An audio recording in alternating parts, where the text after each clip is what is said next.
नमस्कार दोस्तों, स्वागत है आपका एक बार फिर से आपके अपने YouTube चैनल कंपटीशन प्रिपरेशन पे। दोस्तों, इस वीडियो में हम बात करने वाले हैं परसेंटेज के उन क्वेश्चंस की जो एसएससी सीजीएल मेंस 2019 में पूछे गए। ये आपके एसएससी एग्जाम्स के लिए भी इम्पॉर्टेंट है और आपके जो भी एग्जाम में परसेंटेज आता है या मैथ्स आता है उसके लिए इम्पॉर्टेंट है। और इतने सड़े क्वेश्चंस इसमें आपको मिलेंगे, आपको लगेगा कि एमटीएस के क्वेश्चन है या एमटीएस से भी छोटी कोई एग्जाम होता होगा उसके क्वेश्चंस है। हालांकि ये सीजीएल मेंस के क्वेश्चंस है और इसका पीडीएफ मैं टेलीग्राम पे अपलोड कर दूंगा। टेलीग्राम चैनल से अगर नहीं जुड़े हैं तो जुड़ जाइएगा। अगर आपका कोई पर्सनल डाउट है इंस्टाग्राम पे मैसेज कर सकते हैं, इंस्टाग्राम आईडी दिख रही होगी और मैं सीजीएल मेंस के टॉपिक वाइज आपको सॉल्व करवा के प्रोवाइड कर दूंगा, चाहे एरिथमेटिक हो, एडवांस हो, ज्योमेट्री, ट्रिक हो, जो भी है वो सारे चैप्टर वाइज प्रोवाइड कर दूंगा, ताकि आप जो सीजीएल 2020 या सीएचएसएल 2020 या आने वाले एग्जाम्स की तैयारी कर रहे हो तो उसके लिए आपको पता होगा प्रीवियस ईयर कितना अहम रोल प्ले करता है, तो वो आपके लिए बेनिफिशियल रहे। चैनल पर नए होना सब्सक्राइब कर लेना, वीडियो पसंद आएगी लाइक कर देना, ठीक है। तो चलिए स्टार्ट करते हैं। अच्छा, पीडीएफ मैं अंग्रेजी में ही प्रोवाइड करूँगा और हिंदी में भी, मतलब अंग्रेजी हिंदी दोनों का प्रोवाइड कर दूंगा, वो भी आप देख सकते हैं। एक अंग्रेजी में स्पेशल होगा, एक अंग्रेजी हिंदी दोनों में होगा, ठीक है। सेम ऑर्डर में रहेगा, तो आप खुद से प्रैक्टिस कर सकते हैं। प्रिंट आउट निकालना चाहें निकाल सकते हैं, अदरवाइज ऐसे कर सकते हैं। पहला प्रश्न देखिएगा, कहा गया, हालांकि मैं हिंदी में ट्रांसलेट कर दूंगा। कहा गया अनुजा जो है वो 66 सहित 2/3% किसी प्रॉपर्टी का ऑन करती है, यानी मालिक है, 66 सहित 2/3% हिस्सा उसका है। कहा गया if 30% of the property that C owns is worth 1,25,000 then 45% of the property value of the properties. कहा गया कि एक प्रॉपर्टी है जिसके 66 सही 2/3%। आपको पता होगा कि 66 सही 2/3 कितना होता है, आपको पता है 33 से 1/3% होता है 1/3, तो उसका दूना है, यानी कि हम 66 सही 2/3% को क्या लिख सकते हैं, 2/3 हिस्सा। यानी कि अगर हमारी प्रॉपर्टी टोटल 3 है तो उसमें से 2 किसके पास है, अनुजा के पास है, ठीक है। अब कहा गया if 30% of the property C owns, यानी कि 2 का 30%, यानी कि 0.6, टोटल प्रॉपर्टी 3 अगर थी तो 0.6 की वैल्यू दी गई है, कितनी, 1 2 5 के बाद 3 जीरो।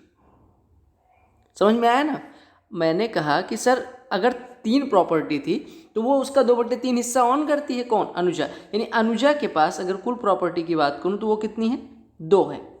अब कहा गया जो इसके पास प्रॉपर्टी है उसका 30%, यानी 2 का 30%, यानी कि 2 × 30/100 यानी 0.6, यानी 0.6 बराबर आपको दिया गया 1,25,000। तो आपसे कहा गया कि 45% ऑफ द प्रॉपर्टीज, यानी कि 3 का 45%, 3 का 45% कितना हो जाएगा, 3 × 45/100, यानी आपसे पूछा गया 1.35 कितना होगा। अगर 0.6 इतना है तो आप कहेंगे 0.35 कितना हो जाएगा, यहाँ से 0 काटिए और दशमलव काटिए, यहाँ 0 बढ़ाइए, 2 से काट देंगे तो ये 3 हो जाएगा और इधर गुड़े ऐसे देखिए 1 0 हट के ये 5 आ जाएगा, ठीक है। यानी 3 बराबर इतना है, तो आप निकालिए 45, मतलब इसमें 45 से गुणा कर दीजिए, तो 45 इधर गुणा करेंगे तो 45 से इधर भी गुणा हो जाएगा, यानी कि हमारा 135 बराबर यहाँ से हो जाएगा। यानी आप कह सकते हैं 3 बराबर इतना है, तो आप 45 से न गुणा करिए, अगर 1.35 निकालना है तो 0.45 से गुणा कर दीजिए। तो आप 0.45 से इधर गुणा करेंगे, जैसे इधर गुणा हो रहा है तो इधर भी होगा, यानी कि अगर 3 बराबर इतना है तो 1.35, ये 0.45 गुना है तो इधर भी 0.45 गुना करेंगे, यानी कि ये हो जाएगा 125 के बाद 3 जीरो गुड़े 0.45 गुड़े 5, यही हो जाएगी। अब यहाँ से 2 जीरो हटाओ, यहाँ पॉइंट हटा दो, यानी ये हो गया 1250 गुड़े 45 गुड़े 5 225, ये तो होता है। अब आप इसको सॉल्व कर लो, तो कैसे करेंगे गुणा, 125 का पहाड़ा लगभग सबको पता होगा, अगर नहीं पता है तो पता होना चाहिए। आप देखिए जीरो लगाइए, 125 पंचे 625, हासिल आई 5, हासिल आई मतलब लिखा गया 5, हासिल आई 62, 125 दूना 250 और 62 312 के 1, हासिल आई 312 के जगह 2 लिखा जाता है, और हासिल आई 31, 125 दूना 250 और 31 281, यानी आपका आंसर हो गया 281 250, 281 250। समझ आ गया ना। आपको क्या करना था मैं फिर से बता दे रहा हूँ। देखो, कहा गया अगर 3 प्रॉपर्टी थी तो उसका 66 से 2/3%, यानी कि 66 से 2/3% होता है कितना है, 2/3 हिस्सा, यानी कि 3 अगर प्रॉपर्टी थी तो उसका 2/3, यानी कि अनुजा के पास 2 हिस्सा था, ठीक है। अब कहा गया अनुजा के पास जो हिस्सा है उसका 30%, यानी 2 का 30%, यानी 0.6 की वैल्यू दी गई है इतना। 0.6 अगर इतना है तो 3 बराबर यहाँ से आ गया हमारा इतना। अब 3 बराबर अगर इतना आ गया तो 1.35, यानी आपसे कहा गया था जो टोटल प्रॉपर्टी है उसका 45%, यानी 3 का 45%, 3 गुणे 45/100 यानी 1.35 निकालना था। तो 3 बराबर इतना है तो 1.35, यानी इसका 0.45 गुना, तो कर लिया। ये हमारा आ गया 2,81,250 रुपये। आपका करेक्ट ऑप्शन कौन सा हो गया? C option. समझ आ गया?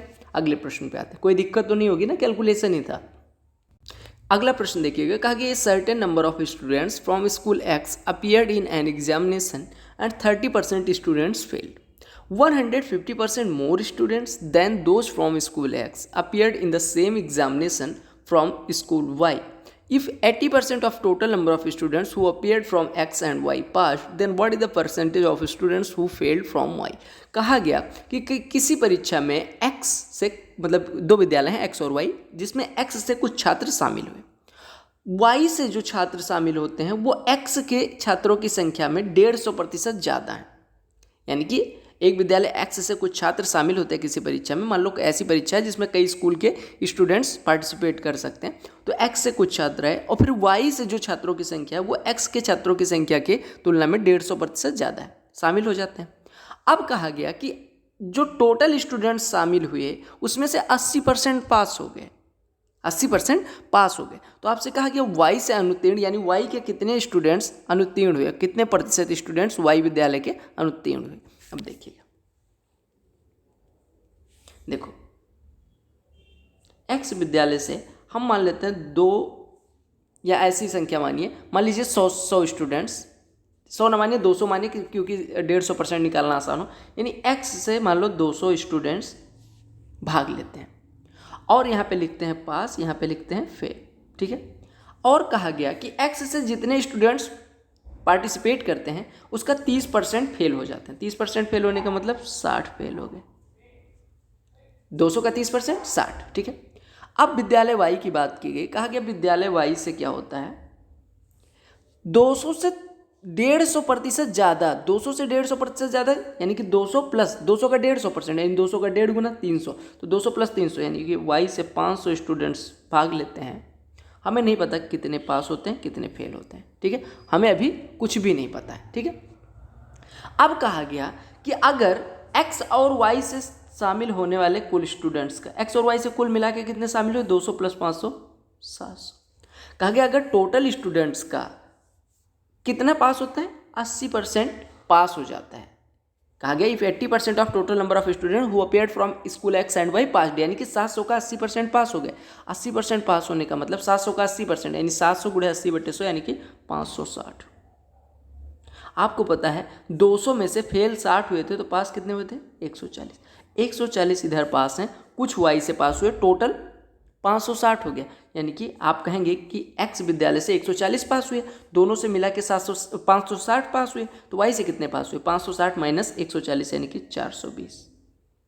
अब अगर 420 पास हो गए तो फेल कितने हुए होंगे 500 में से, 80। तो आपसे कुछ भी अब पूछा जाता तो आप बता सकते थे। अब ये पूछा जाता कि Y से कितने प्रतिशत पास हुए, तो आप सीधे कह देते कितने प्रतिशत पास हुए, 84%। अगर आपसे पूछा जाता Y से कितने प्रतिशत फेल हुए, यही पूछा भी गया है, तो आप कहेंगे 500 का 80 कितना परसेंट है, 16%। अब आप एक निकाल लिए तो दूसरा अपने आप निकाल सकते थे। समझ आ गया ना। तो आपको समझ आ गया कि Y से कितने पास हुए कितने फेल हुए। हमने क्या किया फिर से समझिएगा, प्रश्न बड़ा बेसिक सा है, ठीक है। कहा गया कि X से हमने मान लिया कि 200 स्टूडेंट्स किसी एग्जाम में भाग लेते हैं, ठीक है। हमने क्यों 200 लिया, क्योंकि इसका 150% निकालना आसान है। Y से तब 500 हो गए क्योंकि Y में X से 150% ज़्यादा, यानी कि 200 का 150% ज़्यादा, यानी कि 300 स्टूडेंट्स इससे ज़्यादा, 500 इससे भाग लेते हैं। कहा क्या X से जितने भाग लेते हैं उसमें 30% फेल हो जाते हैं, यानी कि 60 फेल हो जाते हैं, तो पास कितने होते होंगे, 140। और कहा गया कि जो दोनों स्कूल से भाग लेने वाले विद्यार्थियों की संख्या यानी 200 प्लस 500 700, इसका 80% पास होते हैं, यानी कि 700 का 80% यानी 560 पास हो जाते हैं। अब 560 टोटल पास हुए हैं, 140 जिसमें स्कूल X के हैं और X और Y मिला के 560। आपके पास, आप ऐसे कहा जाए कि आपके पास 140 रुपये हैं और आपकी बहन के पास मिला के 560 रुपये हैं, तो बहन के पास कितने पैसे हुए, टोटल पैसे माइनस आपके पास पैसे, यानी 560 माइनस 140 420। अब 500 में से 420 पास हो गए तो 84% पास हो गए। फेल कितने हुए, अगर 420 पास होते तो 80 फेल हुए होंगे, यानी कि 16% फेल हो गए। ईजी था। ठीक है। मिक्सचर एलिगेशन से भी कर सकते हैं, लेकिन मैं यहाँ नहीं करवाऊंगा, परसेंटेज में मैंने बेसिक पढ़ाते हुए करवा दिया। अगला प्रश्न देखिएगा, कहा गया कि रिशु जो है, एक मिनट देखो, कहा गया कि Rishu saves X% of her income. Rishu जो है X% अपनी इनकम का बचाती है, ठीक है। कहा गया if her income increases by 26% and the expenditure increases by 20%, then her savings increase by 50%, what the value of X। कहा गया कि देखो रिशु के इनकम के, पहले रिशु बहन को लिखते हैं, रिशु भाई भी हो सकते हैं, बहन भी हो सकते हैं, तो रिशु हम बहन मानते हैं, ठीक है। रिशु, इनकी कुछ इनकम है, कुछ एक्सपेंडिचर होगा और कुछ सेविंग होती होगी। अब होता है सेविंग होती है इनकम माइनस एक्सपेंडिचर, ये सबको पता होगा क्योंकि बचाना तो किसी को आता नहीं, यही पता होता है। देखो हम मान लेते हैं कि ये 100 रुपये कमाती थी, तो ये X% बचाती, यानी कि X रुपये बचाती थी, यानी इनकी एक्सपेंडिचर कितना था, 100 माइनस X। एक तो इतनी गाड़ियाँ आ रही हैं, यानी 100 रुपये कमाती हैं, X रुपये बचाती है, 100 माइनस X खर्चा करती होंगी। अब कहा गया इनकी इनकम 26% बढ़ गई, यानी 100 से बढ़ के 126 हो गई, ठीक है। तो कहा गया इनका जो एक्सपेंडिचर है, खर्चा है, वो 20% बढ़ जाता है, यानी कि अब 100 माइनस एक्स ना रह के 100 माइनस एक्स का 20% बढ़ गया, यानी कि इसका 120% हो गया, यानी इसका 6/5 हो गया, यानी 100 माइनस एक्स का 6/5 हो गया, ठीक है। तो कहा गया इसकी जो सेविंग्स है वो 50% इंक्रीज हो जाती है। सेविंग्स पहले कितनी थी, एक्स का 50% इंक्रीज हो गई, यानी एक्स का 150% हो गया, यानी 3x/2 हो गया। तो आपसे पूछा गया एक्स की वैल्यू क्या है, सीधे आपको दिख रहा है न्यू इनकम के बारे में बात की गई, रिशु बहन की ही बात हो रही है। 126 कमाती हैं, यानी ये इनकम है, ये एक्सपेंडिचर है, ये सेविंग है। तो आपको पता है इनकम बराबर होता है एक्सपेंडिचर प्लस सेविंग, यानी आपको दिया गया 126 बराबर, इसको सॉल्व करो तो 100 × 6/5 यानी कि 120 माइनस 6x/5 प्लस 3x/2। ये इसको 6 को इधर ट्रांसफर कर दो, मतलब 120 को, तो ये हो जाएगा 6 इज इक्वल टू, ये हो जाएगा -12x प्लस 15x, यानी 3x/10। 3 से कट जाएगा 6, यानी 2 हो जाएगा, यानी x बराबर 2 × 10, 20 यही निकालना था। x की वैल्यू कितनी आ गई, 20। समझ आ गया। हमने क्या करना था, हमें दिया गया इनकम 100 थी, सेविंग X% है, यानी 100 का X% X हो जाएगा। एक्सपेंडिचर कितना हो जाएगा, खर्चा आपको पता है क्या होगा, खर्चा वही होता है जो कमाने के बाद सेविंग घटा दें, जो वाइफ जेब से चुरा लेती है, उसको निकालने के बाद जो बचता है उसी को खर्चा कहते हैं, ठीक है। तो आपने कहा 100 अगर कमाता है, X सेविंग होती है, तो 100 माइनस X खर्चा होता होगा। अब कहा गया 26% बढ़ गई, यानी कि 126 हो गई इनकम। कहा गया जो एक्सपेंडिचर है वो 20% बढ़ जाता है, यानी कि 100 माइनस एक्स का 6/5 हो जाता है। सेविंग्स भी 50% बढ़ जाती है इस तरह। अब आपको पता है इनकम बराबर होती है एक्सपेंडिचर प्लस सेविंग, तो एक्सपेंडिचर प्लस एक्सपेंडिचर इतना है, सेविंग ये है, जोड़ दिया, एक्स की वैल्यू आ गई। समझ आ गया। अगले प्रश्न पे आते हैं। कहीं कोई डाउट होगा, इंस्टाग्राम आपका है, मतलब हैंडल तो मेरा है, आप मैसेज कर सकते हैं बेझिझक, कुछ भी दिक्कत नहीं। जब भी टाइम होता है मैं खोल लेता हूँ, और इस समय तो इंस्टाग्राम पे ही काफ़ी समय बिताता हूँ। जब कोई काम नहीं रहता तड़ाक से आ जाता हूँ, 2 मिनट के लिए देख दाख के, आप 1-2 जन का 3 जन का रिप्लाई करके चला जाता हूँ, फिर बाद में आके रिप्लाई करता हूँ, तो यही काम होता है, और फिर बाकी काम करता रहता हूँ, ठीक है। तो नल्ला ना समझना। कहा गया इफ x + 20% ऑफ 250 is 25% more than x% of 220, then 10% of x + 50 is what percent less than 15% of x। पढ़ने में बड़ा घातक सा क्वेश्चन दिख रहा है। सीधे कहा गया कि 250 का x + 20%, 220 के x% से 25% अधिक है, तो x + 50 का 10% x के 15% से कितना प्रतिशत कम होगा। ये पूछा गया, बहुत सिंपल सा क्वेश्चन है, बस लैंग्वेज में थोड़ा सा कन्फ्यूजन है। कहा गया इफ x + 20% ऑफ 250, 250 का x + 20% कितना हो जाएगा, a का b%, a × b/100, वैसे x + 20% 250 का कितना हो जाएगा, 250 × x + 20/100। प्रश्न में जो दिया जाए मैथ वही चीज़, मैथ हमेशा यही कहता है कि जो मैं कह रहा हूँ वही करो, फिर आराम से कर पाओगे। तो कहा कि 250 का x + 20%, 25% ज़्यादा है x% ऑफ 220 से। x% 220 का कितना हो जाएगा, 220x/100, और इससे 25% ज़्यादा है, यानी कि इसका 125% है, यानी इसका 5/4 है, ठीक है। तो अब आगे जो पूछा गया वो तभी हम निकाल पाएंगे जब x की वैल्यू हमारे पास होगी।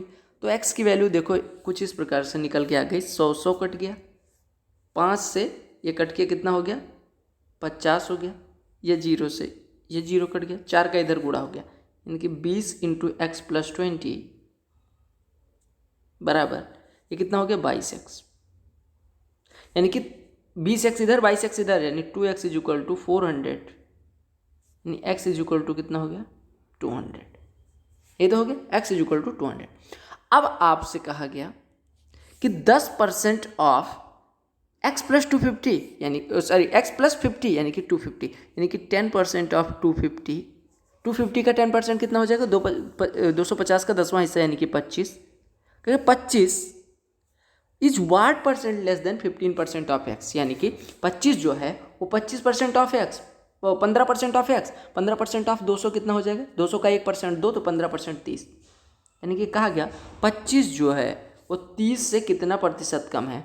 आप कहेंगे यहाँ पे गुलाबी कलर कर ले रहा हूँ, पिंक कलर, कहा गया 30 से 25 कितना प्रतिशत कम है, तो 30 से 25 कितना कम है 5, किससे 30 से, यानी 5 एकम 5, 5 छक 30, यानी 1/6 भाग, और 1/6 भाग कितना होता है प्रतिशत में 16 से ही 2/3 प्रतिशत। जिनको प्रतिशत का टॉपिक नहीं अच्छे से आता वो मैंने बेसिक से करवा दिया है परसेंटेज, 3 वीडियोज आ चुकी हैं, देख लीजिएगा, लिंक डिस्क्रिप्शन में डाल दूंगा, देख लीजिएगा। और जो लोग पूरा शिफ्ट का एनालिसिस चाहते हैं मेंस का, ऑलरेडी मैंने प्रोवाइड कर दिया है, और धज्जियाँ तो उसकी उजाड़ी हैं किसकी 18 नवंबर वाले मेंस की, उसको हमने 80 मिनट में सारे 100 क्वेश्चन समझाते हुए करवा दिया। नहीं अगर करना होता आपको तो 45 मिनट मैक्स टू मैक्स लगते, तो हमने बखिया उधेड़ दी है, चाहे 15 हो चाहे 16 हो। अब ये कुछ लोग कमेंट करेंगे अरे एग्जाम हॉल से बाहर निकल के, एग्जाम 3 बार मेंस दे चुका हूँ, पहले 3 से ज़्यादा बार देना फिर आके बताना, सलाह देना, ठीक है। तो डोंट नीड योर सजेशन। और बाकी लोगों को उबाओ ना कि एग्जाम हॉल में कोई बम लेके बैठा रहता है, सामने मशीन गन होती है, ऐसा कुछ नहीं होता। अगर पढ़ के जाओगे आराम से करके आओगे, हाँ बस प्रेशर मैनेज कर लेना, ठीक है। तो बाकी लोग उबना नहीं बिल्कुल।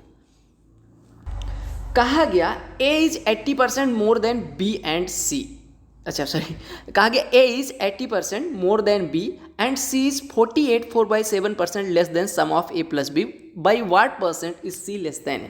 कहा गया, प्रश्न को ध्यान से समझिएगा कि A जो है 80% है B से ज़्यादा, यानी A B से 80% अधिक है। सबसे पहले जो दिया जाए मैथ में, कहता है मैथ कि वो लिखते चलो, A B और C की बात की गई है।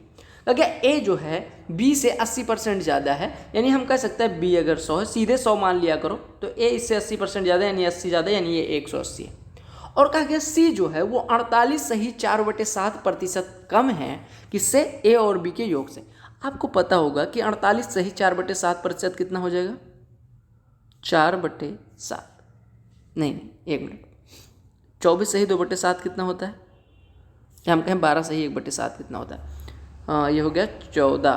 48 सही 4/7 को सॉल्व करिए, 7 चौको 28 56, 300 ये 7 चौको 28, अच्छा 7 8 56, 7 चौको 28 5 33 और प्लस 4/7, यानी कि ये हो जाएगा 340/7%, यानी कि 340/7% में कहने का मतलब 340/700। देखिएगा मैं क्या कर रहा हूँ, आपको नहीं तो कहेंगे अकेले बकरा है। देखो कहा गया कि C जो है वो 48 सही 4/7% लेस देन है सम ऑफ A प्लस B, यानी A और B के योग के 48 सही 4/7% कम है। अब देखो 48 सही 4/7 को अगर हम सॉल्व करेंगे तो 7 × 50 350 में से 14 घटा देंगे 336 और प्लस 4/7, यानी इसको सॉल्व करेंगे तो 340/7 आएगा, जिसको हम अगर प्रतिशत को अंक में बदलते हैं तो A प्रतिशत बराबर होता है A/100, ऐसे 340/7 हो जाएगा 340/700।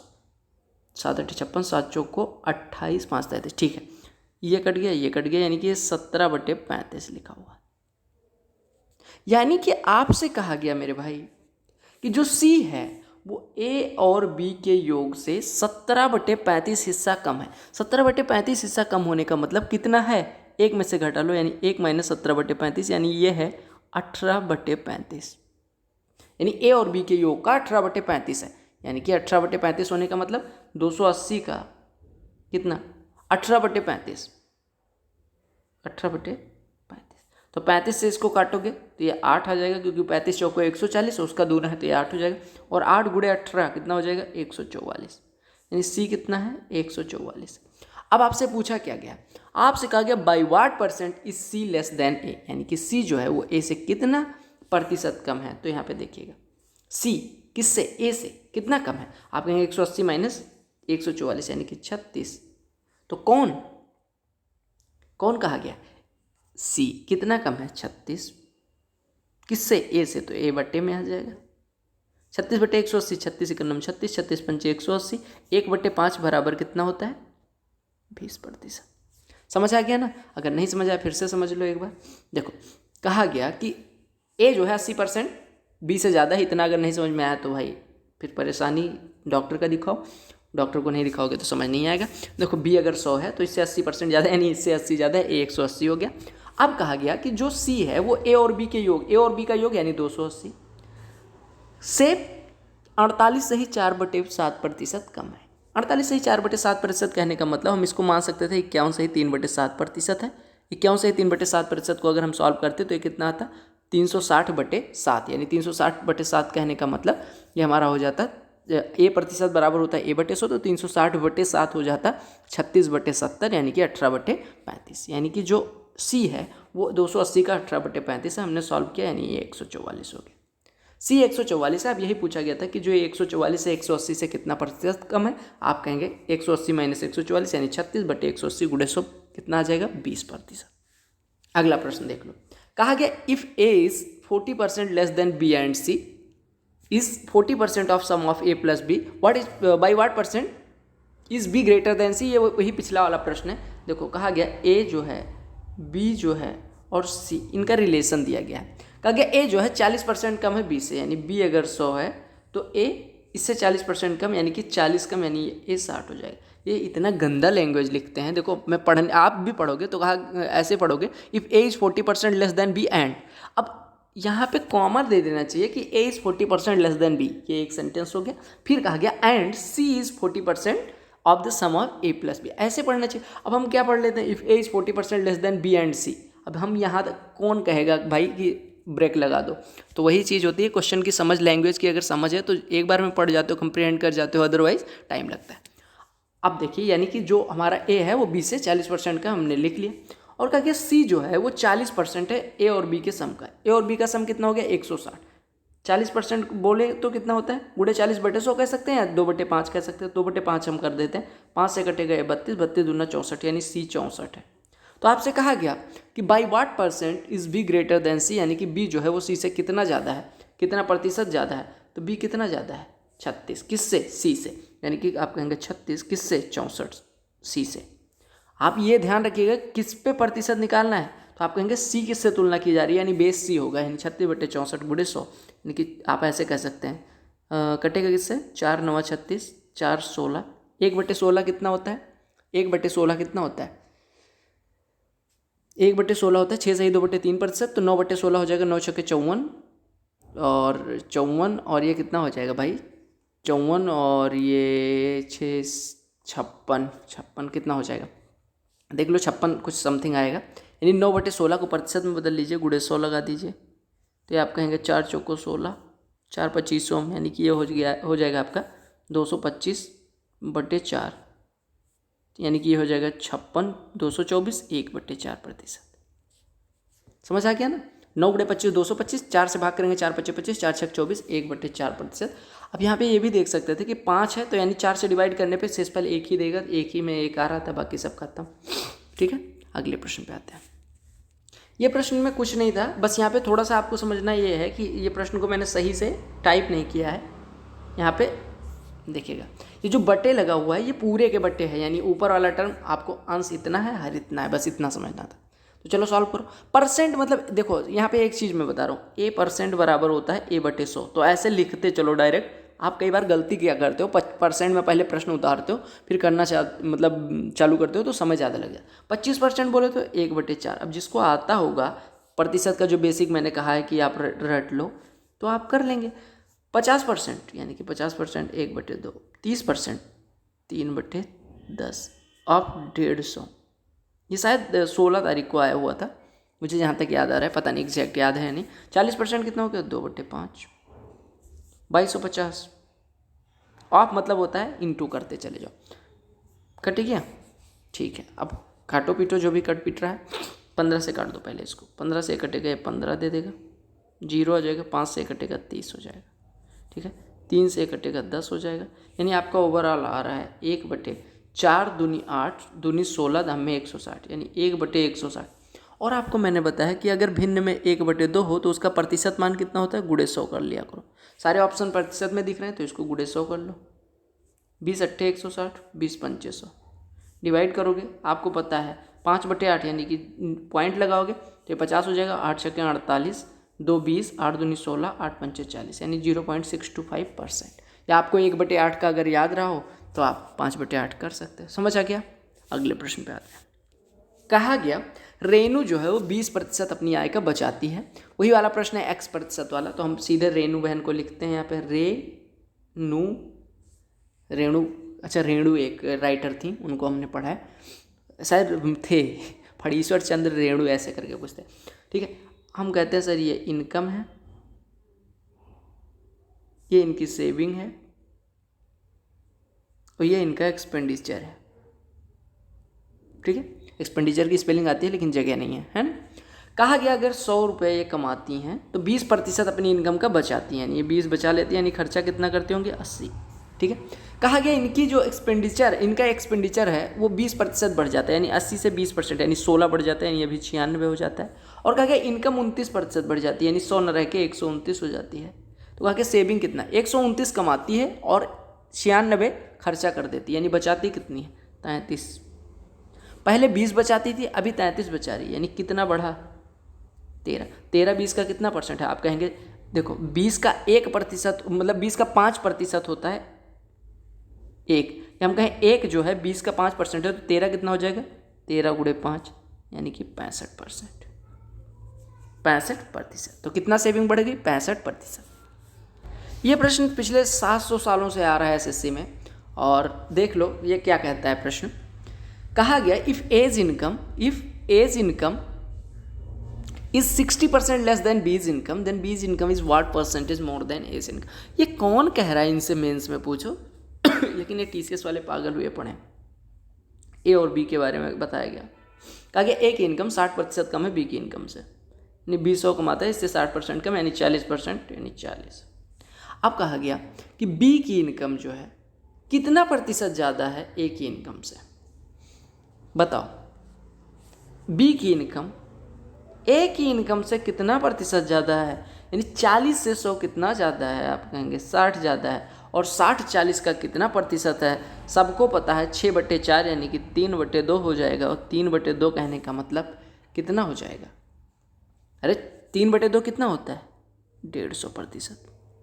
4 से 6 ज़्यादा होना, 4 से अगर 4 ज़्यादा होता है 100 और 2 और यानी 50% और यानी 150%। अच्छा, मुझे बड़ी हंसी आती है जब आप इस तरह के क्वेश्चंस की ट्रिक भी ढूंढने लग जाते हो कि इसकी ट्रिक क्या हो सकती है। भाई ये क्वेश्चन खुद में ही यार 2 सेकंड का है, अब 2 सेकंड को 1.93 सेकंड करके भी क्या कर लोगे। ठीक है, तो ट्रिक उस क्वेश्चन की मास्टर से पूछना जो वो कहते हैं नहीं ये तो 2 पेज में ही होगा। उस क्वेश्चन की अगर उनके पास ट्रिक है तो ट्रिक का मतलब है, अदरवाइज आप उस क्वेश्चन की ट्रिक जान के क्या करोगे जिसको करने में बेसिक से 3 सेकंड लगते हैं। अगर आप ट्रिक जान जाओगे वो वाली तो 2.78 सेकंड लग जाएंगे, तो बचा लेना 0.22 सेकंड। हमें नहीं बचाना, हम बेसिक से करेंगे, लेकिन गलतियाँ 0.0001%। ठीक है, कहा गया in an examination 92% of the students passed and 480 students failed, if so how many students appeared in the examination. कहा गया 92% परीक्षार्थी पास हो गए, पता नहीं कौन सी परीक्षा थी, और 480 फेल हो गए। अच्छा एक चीज़ बताओ, 92% पास हुए तो फेल कितने होंगे, 100 - 92 यानी 8%, यानी 8% जो फेल की संख्या है वो दी गई है 480, यानी 8% स्टूडेंट्स की संख्या की 480 है, यानी 1% हो जाएगा 8 × 48 60, तो 100% कितना हो जाएगा, 1% 60 तो 100% 60 × 100 यानी कि 60 के बाद डुअल 0। कितने परीक्षार्थियों ने परीक्षा दी, 6000। काम खत्म। अगले प्रश्न पे आते हैं। ये प्रश्न जब मैंने देखा तो मेरी शरीर कांपने लगी, थोड़ी देर के लिए मैं बेहोश हुआ। उसके बाद जब उठा तब ये प्रश्न मैंने किया और 3 दिन लगे। ये प्रश्न देखिएगा, कहा कि what is to be added to 15% of 180 so that sum is equal to 20% of 360। कहा गया, अब ये मेंस में पूछा गया, समझिएगा। कहा गया 15% 180 का। अब एक चीज़ बताओ, 180 का 1% 1.8, 15% 15 × 1.8, 15 × 10 25, 15 15 × क्या मैंने कह दिया, 15 गुणे 10 मतलब 15 गुणे 10 150 हो गया, और उसमें 15 अट्ठे कितना होता है 120 जोड़ देंगे, यानी 15 का 180% हम कह सकते हैं कितना होगा 27 होगा। इतना कुछ बताने की जरूरत नहीं थी, आप ऐसे कह सकते हैं कि 15% ऑफ 180 कहें या 150% ऑफ 18 बराबर ही है। 150% ऑफ 18 आपको होता है 18 का 100% 18 और 50% और 9 और जुड़ जाएगा, यानी आपसे पूछा गया 27 में क्या जोड़ा जाए कि 20% आप 360, 20% कितना होता है 1/5वां हिस्सा, 5 से 360 में डिवाइड करेंगे, 70 पंचे कितना होता है 350, और 10 बचा है, 10 को 5 हिस्से में डिवाइड करेंगे 2 बचेगा, ये 70 2 72, यानी कि हमें 27 को बनाना है 72, 27 में क्या जोड़ें कि 72 बन जाए। ये प्रश्न आया, हमने x माना कि x जोड़ते हैं। अब x बराबर वैल्यू निकालनी है तो 27 को ट्रांसफर करेंगे, यानी x बराबर हो गया 72, इधर प्लस में है 27, इधर माइनस में 72 माइनस 27 45 हो जाएगा। अब ये भी मैं ऐसे कर देता हूँ, नहीं तो SSC वाले बुरा मान जाए। तो 12 में से 7 गया 5, यहाँ पे 6 में से 2 जाएगा 4, ठीक है, तो 45। तो यही पूछा गया था, ठीक है यही पूछा गया था, ये मेंस का प्रश्न है। और जो लोग चिल्लाते हैं अरे मेंस में इस लेवल का प्रश्न आएगा, आओ पेड कोर्स ले लो 5000 रुपये, तो ले लो, यही प्रश्न आते हैं मेंस में, ठीक है। हालांकि लेवल बढ़ेगा भी, लेकिन बढ़ के भी क्या होगा, जो पहले प्री होता था अब उस लेवल का मेंस हो जाएगा। हालांकि अब तो कोई लेवल ही नहीं बचा इस बार के मेंस का, नॉर्मलाइजेशन में 70 नंबर बढ़ाना ही पड़ेगा, ठीक है। तो ये थे क्वेश्चंस। तो मेरे भाई जो लोग नए हैं मार्केट में उनको मैं बताना चाहता हूँ कि देखो कोर्स बहुत बिक रहे हैं, और मुखर्जी नगर वाली भीड़ जो दिल्ली मुखर्जी नगर वाली थी वो यूट्यूब पे पहुंच गई है और तमाम सारे एप्लीकेशंस पे। तो अगर आपको खुद मेहनत करनी है, कर सकते हो, दम है निकालने का, तो अपने आप निकालोगे, गाइडेंस की कमी नहीं है। गूगल है, यूट्यूब है, तमाम सारे प्लेटफॉर्म है, आप फ्री में भी पढ़ सकते हो। अगर आपको किसी का पेड कोर्स लेना है, आपको लगता है लेना चाहिए तो ले लेना, ठीक है। अगर आपका कोई डाउट है और टॉपिक वाइज हमें और कौन कौन सा टॉपिक, अगला टॉपिक कौन सा होना चाहिए मेंस में और CHSL वाले टॉपिक वाइज में, वो कमेंट सेक्शन में ज़रूर बताइएगा। वीडियो अगर पसंद आएगी लाइक करिएगा, अपने दोस्तों के साथ शेयर करिएगा, इंस्टाग्राम और टेलीग्राम दोनों पे जुड़ जाइए, क्योंकि भीड़ उधर भी बढ़ानी है यार, दुनिया में भीड़ बढ़ रही है तो अपने यहाँ क्यों नहीं होनी चाहिए, ठीक है। तो बाय, लव यू ऑल, और जल्दी अगले टॉपिक के साथ मिलते हैं। तब तक के लिए best wishes and all the very best for your all upcoming exam.